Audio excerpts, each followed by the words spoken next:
Hi friends, welcome to jaya'srecipes. ഇന്ന് ഞാൻ ഒരു ചപ്പാത്തി കറി ആയിട്ടാണ് ട്ടോ വന്നിരിക്കുന്നത്. നല്ല ടേസ്റ്റ് ഉള്ള ഒരു ചപ്പാത്തി കറി. ഇത് ചോറിനൊപ്പം നല്ല സൂപ്പർ ടേസ്റ്റ് ആണത്. അപ്പോൾ അത് പ്രത്യേകിച്ച് കുട്ടികൾക്കൊക്കെ നല്ല ഇഷ്ടപ്പെടും. ഉരുളക്കിഴങ്ങ് വെച്ചിട്ടുള്ള ഒരു കറിയാണ്. അപ്പോൾ ഉരുളക്കിഴങ്ങ് പൊതുവെ കുട്ടികളുടെയൊക്കെ ഒരു ഫേവറേറ്റ് ആണ്. അപ്പോൾ ഇതിൻ്റെ പേരാണ് ദഹി ആലു എന്ന് പറയും. ഇവിടെയൊക്കെ വളരെ ഫേമസ് ആയിട്ടുള്ള ഒരു കറിയാണ് ദഹി ആലു. ദഹി എന്ന് പറഞ്ഞാൽ അറിയാലോ, തൈരാണ്. അപ്പോൾ തുടങ്ങുന്നതിൻ്റെ മുന്നേ നിങ്ങൾ ഇതുവരെയായിട്ടും എൻ്റെ ചാനൽ സബ്സ്ക്രൈബ് ചെയ്തിട്ടില്ലെങ്കിൽ ഒന്ന് സബ്സ്ക്രൈബ് ചെയ്യണം.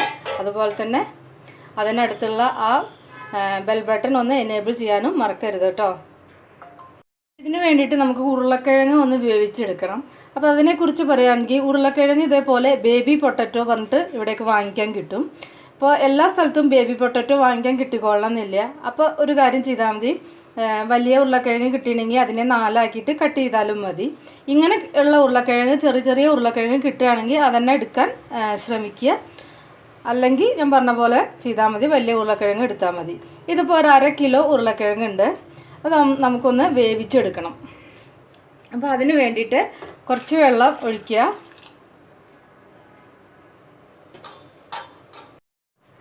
ഇനി ഈ ഉരുളക്കിഴങ്ങ് നമുക്ക് ഒരൊറ്റ വിസിൽ വന്നാൽ മതി. ഒരു വിസിൽ വന്നു കഴിഞ്ഞാൽ ഓഫ് ചെയ്യുക. ഇനിയിപ്പോൾ മാക്സിമം 2 വിസിൽ, അതിൽ കൂടുതൽ വരരുത്. ഉരുളക്കിഴങ്ങ് കൂടുതൽ വെന്ത് പോവരുത്, തൊലി പൊട്ടാനൊന്നും പാടില്ല. അപ്പോൾ പിന്നെ അത് കഴിഞ്ഞിട്ട് ഇതിലത്തെ പ്രഷർ കംപ്ലീറ്റ് പോകുന്ന വരെ ഇത് വയ്ക്കുക. അതിൻ്റെ ശേഷം അടപ്പ് തുറന്നിട്ട് ചൂടാറാൻ വെച്ചാൽ മതി. അത് കഴിഞ്ഞിട്ട് ചൂടാറി കഴിഞ്ഞ് കഴിഞ്ഞാൽ ഇതിൻ്റെ എല്ലാം തൊലി എടുത്തതിൻ്റെ ശേഷമാണ് ഇനി ഞാൻ കാണിക്കുക. എന്നിട്ട് അതിൻ്റെ പ്രഷർ പോയതിൻ്റെ ശേഷം ചൂടാറിൻ്റെ ശേഷം തൊലിയൊക്കെ കളഞ്ഞിട്ട് വെച്ചതാണിത്. ഇനി ഇതൊന്ന് നമുക്ക് ടൂത്ത് പിക്ക് അല്ലെങ്കിൽ ഫോർക്ക് എന്തെങ്കിലും എടുത്തിട്ട്, അല്ലെങ്കിൽ ചെറിയ ഈർക്കലി എന്തെങ്കിലും എടുത്തിട്ട് മതി. ജസ്റ്റ് ഇതൊന്നിങ്ങനെ ഇതുപോലെ കുത്തി കൊടുക്കുക. പൊട്ടരുത്, അങ്ങനെ കുത്തി കൊടുത്താൽ മതി. അങ്ങനെ ഇതെല്ലാം കുത്തി വെച്ചതാണ് ഞാനിത്. ഇപ്പോൾ മസാല ഇതിൻ്റെ ഉള്ളിലേക്ക് പിടിക്കാൻ വേണ്ടിയിട്ടാണ് അങ്ങനെ ചെയ്യുന്നത് കേട്ടോ. കഴിഞ്ഞാൽ ഇതിലേക്ക് ഗ്രേവിക്ക് വേണ്ടിയിട്ട് നമ്മൾ ദഹി ആലു അല്ലേ, അപ്പോൾ നമ്മൾ ഇതിലേക്ക് തൈരാണ് ഉപയോഗിക്കുന്നത്. ഒരു 5 ടേബിൾ സ്പൂണ് തൈര് ഞാൻ എടുത്തിട്ടുണ്ട്. ഇത് പുളി ഇല്ലാത്ത തൈരാണ് കേട്ടോ. അപ്പോൾ അത് ശ്രദ്ധിക്കണം. പുളി കൂടുതലുള്ള തൈരാകുമ്പോൾ ആ കറിയുടെ ടേസ്റ്റ് ശരിക്കും കണ്ട് കറക്റ്റായിട്ട് കിട്ടില്ല. അപ്പോൾ അധികം പുളി ഇല്ലാത്ത തൈരാണ് ഇങ്ങനെയുള്ളതിനൊക്കെ യൂസ് ചെയ്യുക. അപ്പോൾ ഞാനിവിടെ അമൂലിൻ്റെ ഫ്രഷ് ആയിട്ടുള്ള തൈരിൻ്റെ പാക്കറ്റ് കിട്ടും, അതാണ് ഞാനിവിടെ യൂസ് ചെയ്തിരിക്കുന്നത്. അപ്പോൾ ഇതൊരു ചെറിയൊരു പുളി മാത്രമേ ഉള്ളൂ. ഇത് ഒരു സ്വാദുള്ള ഒരു പുളി പറയില്ലേ നമ്മൾ, ആ ഒരു പുളിയേ ഉള്ളൂ ഇത്. നമുക്ക് മസാലപ്പൊടിയൊക്കെ മിക്സ് ചെയ്യാം. ഇങ്ങനെ നമ്മൾ മിക്സ് ചെയ്ത് കഴിഞ്ഞ് കഴിഞ്ഞാൽ തൈര് ഇതിങ്ങനെ ചൂടാവുമ്പോൾ പിരിഞ്ഞു പോവില്ല. അങ്ങനെ ഒരു ഗുണം കൂടിയുണ്ട്. അപ്പോൾ നമുക്ക് ഇതിലേക്ക് എരിവിന് ആവശ്യമായിട്ടുള്ള മുളക് പൊടി ചേർക്കുക. ഞാൻ കാശ്മീരി ചില്ലി പൗഡറാണ് ചേർക്കുന്നത്. ഒരു 1.5 സ്പൂണ് ചേർത്തിട്ടുണ്ട്. പിന്നെ 1 ടേബിൾ സ്പൂണ് മല്ലിപ്പൊടി ചേർക്കണം. 1 ടേബിൾ സ്പൂണാണ് കേട്ടോ. പിന്നെ ഒരു 1.5 ടീസ്പൂണ് ആംചൂർ പൗഡർ, അതായത് ഡ്രൈ മാംഗോ പൗഡർ. ഇത് പാക്കറ്റിൽ എല്ലായിടത്തും വാങ്ങിക്കാൻ കിട്ടുന്ന ഒന്നാണ്. ഒരു 1.5 ടീസ്പൂണിൻ്റെ അടുത്ത് ചേർത്താൽ മതി. 1 ടീസ്പൂൺ ആയാലും കുഴപ്പമില്ല. ഇനിയിപ്പോൾ നിങ്ങളുടെ കയ്യിൽ ആംചൂർ പൗഡർ ഇല്ലെങ്കിൽ നിങ്ങൾ ചാറ്റ് മസാല പൗഡർ ഉണ്ടല്ലോ, അത് ചേർത്താലും മതി കേട്ടോ. ഒരു ടീസ്പൂണ് ചേർത്താൽ മതിയാവും. അപ്പോൾ അതിൽ ഏതെങ്കിലും ഒന്നേ ചേർക്കാവൂ, ഒന്നെങ്കിൽ ആംചൂർ പൗഡർ അല്ലെങ്കിൽ ചാറ്റ് മസാല പൗഡർ. നന്നായിട്ട് മിക്സ് ചെയ്തിട്ട് വെക്കണം. നന്നായിട്ട് മിക്സ് ചെയ്ത് വെച്ചിട്ടുണ്ട്. അപ്പോൾ അതാ അവിടെ ഒരു പാൻ അടുപ്പത്ത് വെച്ചിട്ടുണ്ട്. നമുക്ക് ഈ പൊട്ടറ്റോ ഒന്ന് ചെറുതായിട്ടൊന്ന് വറുത്തെടുക്കണം. ഇത് ഡീപ്പ് ഫ്രൈ ചെയ്യാം, അതേപോലെ ഷാലോ ഫ്രൈ ചെയ്യാം. അപ്പോൾ അത് നമ്മുടെ ഇഷ്ടം. ഓയിൽ അധികം വേണ്ടാന്നുണ്ടെങ്കിൽ നിങ്ങൾക്ക് ഒരു 2 സ്പൂൺ ഓയിൽ ഒഴിച്ചിട്ട് നോൺ സ്റ്റിക്ക് തവയിൽ ഒന്ന് ഫ്രൈ ചെയ്തെടുത്താലും മതി കേട്ടോ. ഞാനിപ്പോൾ ലേശം കുറച്ച് കൂടുതൽ എണ്ണ ഒഴിക്കുന്നുണ്ട്. ഒരു 4-5 ടേബിൾ സ്പൂണ് എണ്ണ ഒഴിക്കുന്നുണ്ട്. ഞാനിപ്പോൾ ഇവിടെ കടുകെണ്ണയാണ് യൂസ് ചെയ്തിരിക്കുന്നത്. അപ്പോൾ കടുകെണ്ണ ഇഷ്ടമുള്ള ആൾക്കാർക്ക് കടുകെണ്ണ യൂസ് ചെയ്യാം, അല്ലാത്ത ആൾക്കാർക്ക് റിഫൈൻഡ് ഓയിൽ യൂസ് ചെയ്തോളൂ കേട്ടോ. അപ്പോൾ കടുകെണ്ണയിൽ ഉണ്ടാക്കുമ്പോൾ അതിന് പ്രത്യേക ഒരു ടേസ്റ്റ് തന്നെയാണ്. അപ്പോൾ നോർത്ത് ഇന്ത്യൻ കറികളൊക്കെ ഞാൻ കടുകെണ്ണയിലാണ് ഉണ്ടാക്കുക. അപ്പോൾ അതിൻ്റെ ആ ഒരു നല്ലൊരു ടേസ്റ്റാണ്. നമുക്ക് പുറത്തുനിന്നൊക്കെ വാങ്ങിക്കുമ്പോൾ കിട്ടണ ആ നല്ലൊരു ടേസ്റ്റ് കിട്ടും. പിന്നെ ഹെൽത്തിനും വളരെ നല്ല ബെസ്റ്റാണ്. പിന്നെ ഇത് കടുകെണ്ണ എന്ന് പറഞ്ഞാൽ പല അസുഖങ്ങൾക്കും വളരെ നല്ലതാണ്. കാരണം ഇത് റിഫൈൻഡ് അല്ല, അതുകൊണ്ട് തന്നെ ഇത് നല്ല ഇതാണ് കടുകെണ്ണ.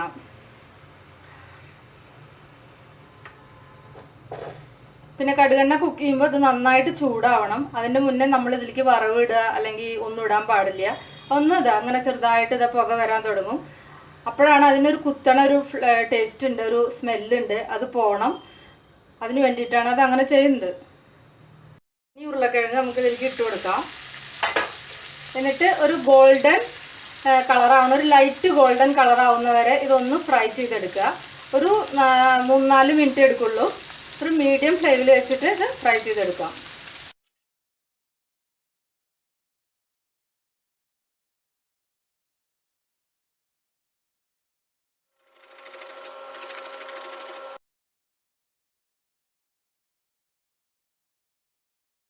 രണ്ട് മീഡിയം സൈസിലുള്ള സവാള, വലുതാച്ചാൽ ഒന്ന് മതി കേട്ടോ.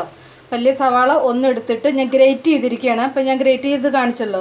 അപ്പോൾ ഗ്രേറ്റ് ചെയ്താൽ എന്താ അതിൻ്റെ ഇത് വെച്ച് കഴിഞ്ഞാൽ നന്നായിട്ട് നല്ല ഗ്രേവി നല്ല തിക്കായിട്ട് കിട്ടും. അപ്പം ഞാൻ പൊതുവെ തക്കാളി പിന്നെ ഇതൊക്കെ സവാളയൊക്കെ നന്നായിട്ട് ഗ്രേറ്റ് ചെയ്യാറ് പതിവ് കറികൾക്ക്. നിങ്ങൾ ചില റെസിപ്പിയിലൊക്കെ നിങ്ങൾ കണ്ടിരിക്കും ഞാൻ അങ്ങനെ ഗ്രേറ്റ് ചെയ്തിട്ടുണ്ടാക്കുന്നത്. അങ്ങനെ ആകുമ്പോൾ കറിക്ക് നല്ല ടേസ്റ്റും അതുപോലെ തന്നെ കറി നല്ല കുറുന്നനെ ഇരിക്കും, നല്ല കുറുകിയ ഗ്രേവി കിട്ടും നമുക്ക്.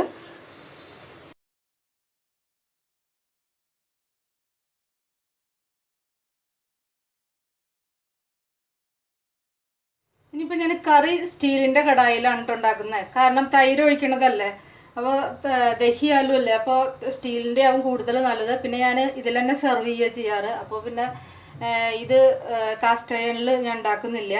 അതിലുണ്ടാക്കിയാലും കുഴപ്പമൊന്നുമില്ല, ഉണ്ടാക്കാനൊക്കെ പറ്റും. ഉണ്ടാക്കിയ ഉടനെ നമ്മൾ വേറെ പാത്രത്തിലേക്ക് മാറ്റിയാൽ മതി. അപ്പോൾ ആ ബാക്കിയുള്ള എണ്ണ കേട്ടോ ഞാൻ ഇതിൽ ഒഴിച്ചിരിക്കുന്നത്. ആ ഉരുളക്കിഴങ്ങ് വറുത്തിട്ടുള്ള ബാക്കിയുള്ള എണ്ണ അതിലേക്ക് ഒരു 1/2 ടീസ്പൂൺ മുതൽ 3/4 ടീസ്പൂൺ വരെ നല്ല ജീരകം ചേർത്തിട്ടുണ്ട്. പിന്നെ ഒരു വലിയ ഏലക്ക, ഇതാണ് കേട്ടോ വലിയ ഏലക്ക, അങ്ങനെ കറുത്ത കളറിലിരിക്കും. ഇത് നിങ്ങളുടെ കയ്യിൽ ഇല്ലെങ്കിൽ കുഴപ്പമൊന്നുമില്ല, ചേർക്കണ്ട. പക്ഷേ ഉണ്ടെങ്കിൽ എന്തായാലും ചേർക്കുക. ഇത് വളരെ ഹെൽത്ത് ബെനിഫിറ്റ്സ് ഉള്ള ഒരുപാട് നല്ലൊരു സംഭവമാണത്. നോർത്ത് ഇന്ത്യൻ ഗരം മസാലയിൽ ഇത് വളരെ ഇമ്പോർട്ടൻ്റ് ആണ്. പിന്നെ പച്ച ഏലക്ക ഒരു 2-3 എണ്ണം, പിന്നെ ഒരു കഷ്ണം പട്ട, ഒരു 5-8 കുരുമുളകിൻ്റെ മണിയാണ് കേട്ടോ. ഫ്ലെയിം കുറച്ച് വെച്ചിട്ട് ചെയ്യാൻ ശ്രദ്ധിക്കുക. പിന്നെ 2 ഉണക്കമുളക്,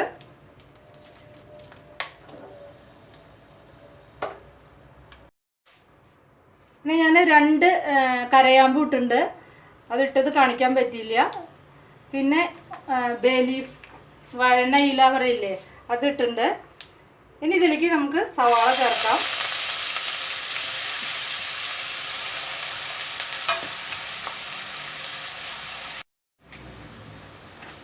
ഉള്ളി നന്നായിട്ട് വഴന്നിട്ടുണ്ട്. ഉള്ളി നല്ല ഗോൾഡൻ കളറിലാവണം കേട്ടോ. ഇതിലേക്ക് നമുക്ക് 1 ടീസ്പൂൺ ജിഞ്ചർ ഗാർലിക് പേസ്റ്റ് ചേർക്കാം. അപ്പോൾ നിങ്ങളുടെ കയ്യിൽ പേസ്റ്റ് ഇല്ലെങ്കിൽ ഇഞ്ചി വെളുത്തുള്ളി ഒന്ന് നന്നായിട്ട് ചതച്ചിട്ട് നന്നായിട്ട് ചതക്കണം, അല്ലെങ്കിൽ മിക്സിയിൽ ഇട്ടിട്ട് നന്നായി ക്രഷ് ചെയ്താലും മതി. എടുക്കുക. ഞാൻ 1 ടീസ്പൂണാണ് രണ്ടും കൂടി ചേർത്തിട്ടുള്ളൂ. നന്നായിട്ട് പച്ചമണം ഒന്ന് മാറണം. സവാള നല്ല വഴന്നിട്ട് നല്ല ഗോൾഡൻ കളറിലാവണം കേട്ടോ, നല്ല ഗോൾഡൻ ബ്രൗൺ ആവണം. ഇതിലേക്ക് ഒരു ലേശം മഞ്ഞൾപ്പൊടി ചേർക്കുന്നുണ്ട്. ഞാനൊരു 1/4 ടീസ്പൂണേ ചേർക്കുന്നുള്ളൂ. നിങ്ങൾക്ക് വേണം കൂടുതൽ വേണമെന്നുണ്ടെങ്കിൽ ചേർക്കാം. ഇനി നമുക്കിതിലേക്ക് ആ തൈരും മസാലയും കൂടി വെച്ചത് ചേർത്ത് കൊടുക്കാം. പിന്നെ ഒരു കാര്യം, തൈര് ചേർക്കുമ്പോൾ നല്ല ലോ ഫ്ലെയിമിൽ ഇട്ടിട്ടാണ് തൈര് ചേർക്കാവൂ. അതുപോലെ തന്നെ ഒപ്പം ഇളക്കിക്കൊണ്ടിരിക്കണം, അല്ലെങ്കിൽ തൈര് പിരിയാനുള്ള ചാൻസ് ഉണ്ട്. പിന്നെ നമ്മൾ മസാല ഇട്ട കാരണം, അതിൽ മിക്സ് ചെയ്ത കാരണം അത്ര പെട്ടെന്ന് പിരിയില്ല. എന്നാലും ഒന്ന് ശ്രദ്ധിക്കുകയാണ് നല്ലത്. അപ്പം ഞാൻ ലോ ഫ്ലെയിമിലാണ് വെച്ചിരിക്കുന്നത്.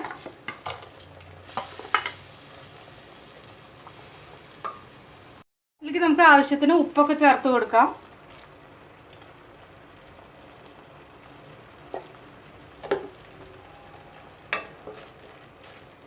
ഈ തൈര് ഒരു 2-3 മിനിറ്റ് ഒന്ന് ജസ്റ്റ് ഒന്ന് അടച്ചു വയ്ക്കുക. അത് അടച്ചു വയ്ക്കുമ്പോൾ ആ തൈരിൻ്റെ ആ പച്ചമണമൊക്കെ ഒന്ന് പോയി കിട്ടും. അതിനുശേഷം നമുക്ക് ഉരുളക്കിഴങ്ങ് ഇതിലേക്ക് ചേർക്കാം.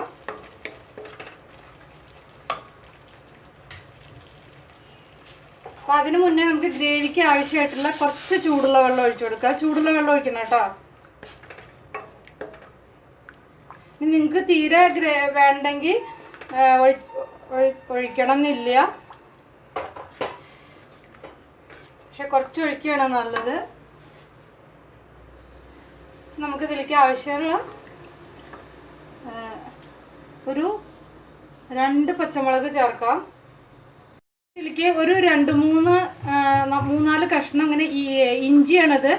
ഇഞ്ചി ഇങ്ങനെ നീളത്തിൽ അരിഞ്ഞതാണത്, അത് ചേർക്കാം. നല്ലൊരു ഫ്ലേവറാണ്, അതിന് വേണ്ടിയിട്ടാണ് ചേർക്കുന്നത്. പച്ചമുളക് ചേർത്തിട്ടുണ്ട്. ഇനി ഈ ഉരുളക്കിഴങ്ങ് ഇതിലേക്ക് ചേർക്കുക. ഇനി നമുക്കിത് അടച്ച് വെച്ചിട്ട് മിനിമം ഒരു 5 മിനിറ്റ്, മാക്സിമം ഒരു 7 മിനിറ്റ് മതിയാവും വേവിക്കുക. ഇവിടെ നമ്മുടെ കറി റെഡിയാവും. പിന്നെ അവസാനം നമുക്ക് ചേർക്കേണ്ട മറ്റുള്ള സാധനങ്ങളൊക്കെ ഉണ്ട്, അത് അവസാനം നമുക്ക് നോക്കാം. അപ്പോൾ നമുക്ക് അടച്ച് വയ്ക്കാം.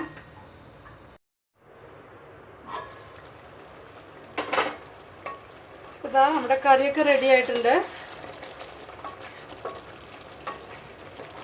അപ്പോൾ നിങ്ങൾക്ക് ഇത്രയും ഗ്രേവി വേണ്ട, കുറച്ചും കൂടി ഡ്രൈ ആയിട്ടാച്ചാൽ അപ്പോൾ അതിനനുസരിച്ച് കുറച്ച് വെള്ളം ഒഴിച്ചാൽ മതി. ഇനി നമുക്ക് അവസാനം കുറച്ച് ഗരം മസാല ചേർക്കാം. അത് നമുക്ക് എത്രയാണ് വേണ്ടത് വെച്ചാൽ 1/2 ടീസ്പൂണ് ഞാൻ ഇവിടെ ചേർക്കുന്നുണ്ട്. അപ്പോൾ നല്ല ചൂടൊക്കെയാണ് ഇവിടെ, അത് കാരണം ഞാൻ ഗരം മസാല കുറവേ ചേർക്കുന്നുള്ളൂ. നിങ്ങൾക്ക് വേണമെങ്കിൽ 1 ടീസ്പൂൺ വരെ ചേർക്കാം കേട്ടോ. പിന്നെ അവസാനം ഗരം മസാല ഇട്ടിട്ട് 1 മിനിറ്റ് ഒന്ന് തിളച്ചാൽ മതി, കൂടുതൽ തിളയ്ക്കരുത്. അതാണ് ഞാൻ ഗരം മസാല ആദ്യം ചേർക്കാതിരുന്നത്. ആദ്യം ചേർത്ത് കഴിഞ്ഞാൽ അതിൻ്റെ ഫ്ലേവറൊക്കെ നഷ്ടപ്പെടും. പിന്നെ ഞാൻ ഇതിൽ ചേർത്തിരിക്കുന്നത് ഞാനിവിടെ ഉണ്ടാക്കിയ നോർത്ത് ഇന്ത്യൻ ഗരം മസാലയാണ്. അതിൻ്റെ വീഡിയോ ഞാൻ അപ്ലോഡ് ചെയ്തിട്ടുണ്ട് ഇതിന് മുന്നേ, പല ആൾക്കാരും ആവശ്യപ്പെട്ടിട്ട്. അപ്പം നിങ്ങൾ അതൊന്ന് കണ്ടു നോക്കൂ. കാരണം നമ്മൾ സൗത്ത് ഇന്ത്യൻ ഗരം മസാല പറഞ്ഞാൽ അതിൽ പെരിഞ്ജീരകമൊക്കെ ഇടും. അപ്പോൾ ആ ഒരു ഫ്ലേവറും നമ്മൾ നോർത്ത് ഇന്ത്യൻ ഫുഡിൻ്റെ ഫ്ലേവറും രണ്ടും കുറച്ച് വ്യത്യാസമുണ്ട്, നല്ല വ്യത്യാസമുണ്ട്.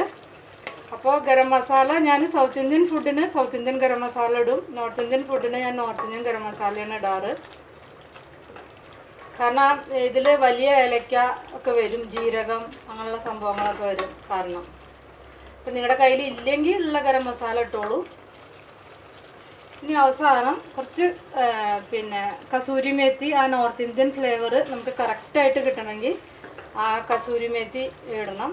ഞാൻ എല്ലാ നോർത്ത് ഇന്ത്യൻ കറിയിലും കസൂരി മേത്തി എന്തായാലും ഇടാതിരിക്കില്ല, അതിൻ്റെ ആ നല്ലൊരു ഫ്ലേവർ നമുക്ക് കിട്ടും. ഞാൻ ഗ്യാസൊക്കെ ഓഫ് ചെയ്തു.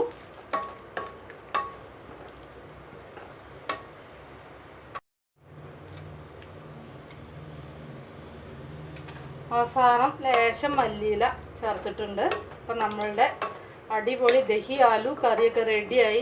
ഓഫ് ചെയ്തപ്പോൾ കറക്റ്റായി അതിൻ്റെ ഗ്രേവി, കണ്ടില്ലേ? നിങ്ങളെല്ലാവരും ഉണ്ടാക്കി നോക്കുക. ഇഷ്ടപ്പെട്ടാൽ ഒന്ന് ഷെയർ ചെയ്യണേ വീഡിയോ. അതുപോലെ തന്നെ നിങ്ങൾക്ക് നിങ്ങളുടെ പിന്നെ അഭിപ്രായം ഒന്ന് കമൻറ്റ് ചെയ്ത് അറിയിക്കണം. നമുക്ക് വേറെ റെസിപ്പിയെ വീണ്ടും കാണാം. താങ്ക്